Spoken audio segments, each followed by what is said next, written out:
A 4-year-old boy was killed on Saturday in Karachi after being run over by a water tanker in Abbottabad, according to local police. The driver fled the scene, while the vehicle was later impounded. The incident comes amid a growing crisis in Karachi over road safety. In 2024 alone, nearly 500 people have been killed and over 4,800 injured in traffic accidents, many involving dumpers and water tankers, according to hospital data. The rising number of fatal incidents has sparked public protests and forced the Sindh government to respond. A daytime ban on the movement of heavy vehicles in Karachi is now in place, and all such vehicles are required to obtain fitness certificates. On Wednesday night, tensions escalated when 9 heavy vehicles were set on fire by mobs in North Karachi after a biker was injured by a dumper. Police had to intervene in Saturday's incident as well, preventing locals from damaging the impounded tanker. Earlier this week, Sindh Chief Minister Murad Ali Shah ordered random drug testing of heavy vehicle drivers to improve road safety. Rights activists and civil society members have criticized the poor enforcement of traffic laws,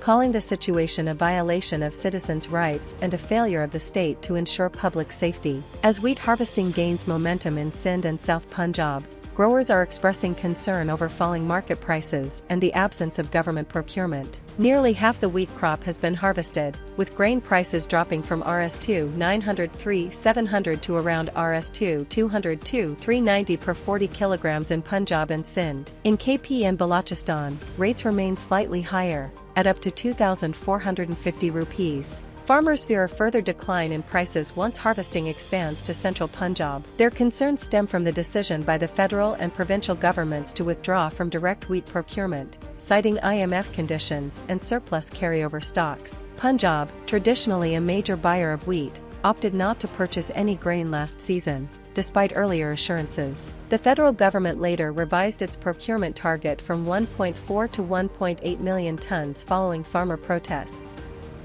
This year, Sindh has followed suit, citing a 1.3 million ton carryover. Punjab's government is now encouraging flour millers to take on the role of maintaining strategic reserves, but logistical and financial concerns remain unresolved. Meanwhile, production shortfalls are emerging. Farmer groups claim that wheat acreage in Punjab dropped by 25%, with per acre yields also declining due to high input costs and reduced use of certified seed and fertilizer. Arid zones like Pothohar saw major crop losses due to low rainfall. In Sindh, erratic weather and poor seed quality have affected yields, with the Nara region reporting up to 45% loss in some areas. The U.S. Department of Agriculture forecasts a 13% drop in Pakistan's wheat output for 2025 to 26, down to 27.5 million tons, primarily due to reduced cultivation area and ongoing dry conditions since October. A 5.5 magnitude earthquake struck near Islamabad and Rawalpindi on Saturday afternoon, with tremors also reported across parts of Khyber Pakhtunkhwa. According to Pakistan's National Seismic Monitoring Center, the earthquake occurred at 12:30 p.m. at a depth of 12 kilometers, with its epicenter located 60 kilometers northwest of Rawalpindi. The United States Geological Survey recorded it slightly lower, at 5.0 magnitude and 39.2 kilometers deep. No damage or injuries have been reported so far. In Islamabad, people evacuated buildings as a precaution after feeling the tremors. Earlier the same day, at 11:54 a.m., a separate 4.3 magnitude earthquake was recorded near the Afghanistan-Tajikistan border, with a depth of 88 kilometers. It caused tremors across several districts of KP, including Swat, Mardan, Abbottabad, and Mansehra. A third, smaller 3.8 magnitude quake was also recorded in the same border region at 11:26 a.m. Experts note that Pakistan, situated on the Arabian, Euro-Asian, and Indian tectonic plates, is prone to frequent seismic activity. Minor tremors, like those recorded in February, may serve to release pressure gradually and reduce the risk of stronger quakes. Pakistan's Privatization Commission has recommended a one-transaction structure for the sale of the Roosevelt Hotel in New York, as part of its broader privatization strategy. During a Senate committee meeting on Friday, Privatization Secretary Usman Akhtar Bajwa also confirmed that a new committee has been formed to engage investors for a fresh attempt at privatizing Pakistan International Airlines. A previous attempt last year received only one bid, from Blue World City, which was well below the government's $300 million valuation. The Senate committee has now advised the Commission to strengthen its pre-qualification criteria to limit participation of non-operational bidders. Fresh expressions of interest for PIA are expected by the end of April. The government plans to offer between 51 and 100% of shares with management control, with the exact figure to be finalized before bidding. The sell-off is targeted for completion by end 2025. The renewed effort comes after PIA posted its first annual profit in 2 decades. Officials say improved financials, revised criteria, and IMF backing may attract more credible investors. The Roosevelt Hotel and 𝐒𝐬𝐻𝐬 Bank are also part of the first phase of privatization, expected to conclude within a year. Phases 2 and 3, involving 24 entities in total, will span 3 and 5 years respectively. The World Food Programme or WFP has warned that recent US aid cuts will worsen hunger in Afghanistan, where a third of the population needs food assistance and over 3 million people face famine. WFP can now support only half the needy population, and only with half rations, unless new donors step in. The US, previously Afghanistan's largest food aid donor, has excluded the country from recent aid reversals affecting 14 nations. This comes amid rising poverty, unemployment, and the return of Afghan refugees from Pakistan.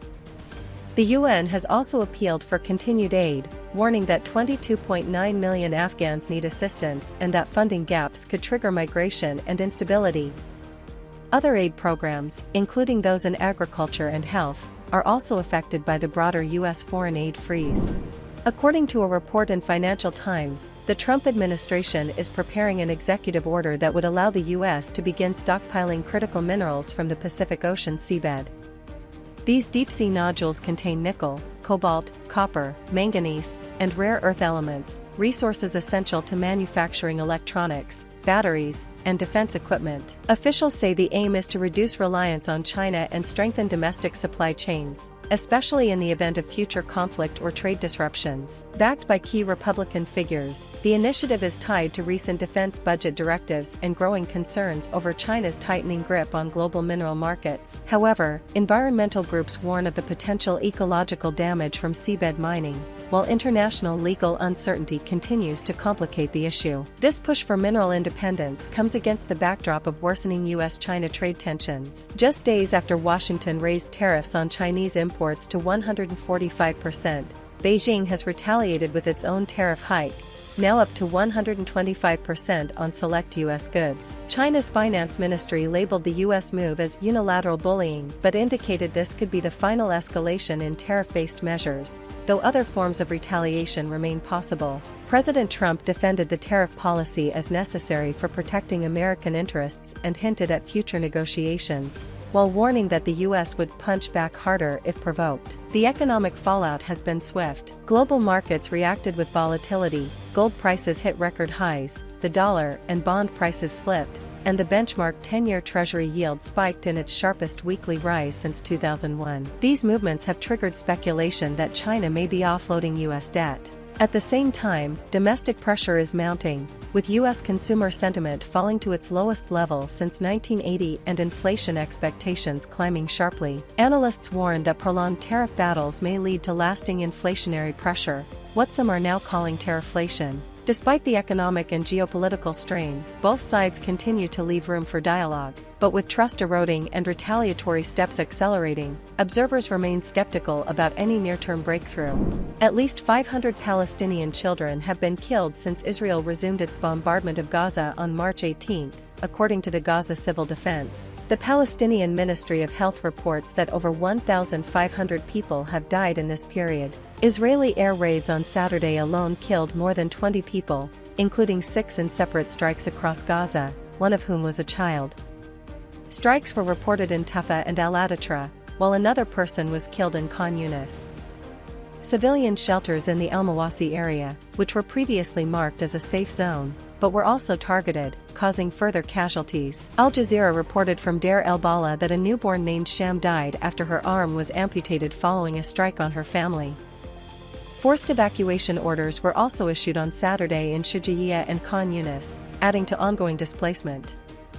According to UN figures, 36 of 224 verified Israeli strikes since mid-March resulted in deaths only of women and children. Palestinian rights group Al-Haq called it a calculated targeting of civilians. UNRWA Chief Philippe Lazzarini described Gaza as a post-apocalyptic killing zone and accused Israel of blocking humanitarian aid, including food, fuel and medicine, a violation of international law. Supplies are reportedly running out, with babies and children going to bed hungry. Since the conflict began on October 7, 2023, over 50,000 Palestinians have been killed, and nearly 116,000 wounded. Israel has forcibly displaced about 90% of Gaza's 2.3 million people, with an estimated 400,000 displaced since the recent ceasefire ended in March. Israel has stated its military campaign will continue, with plans to expand its operations in southern Gaza.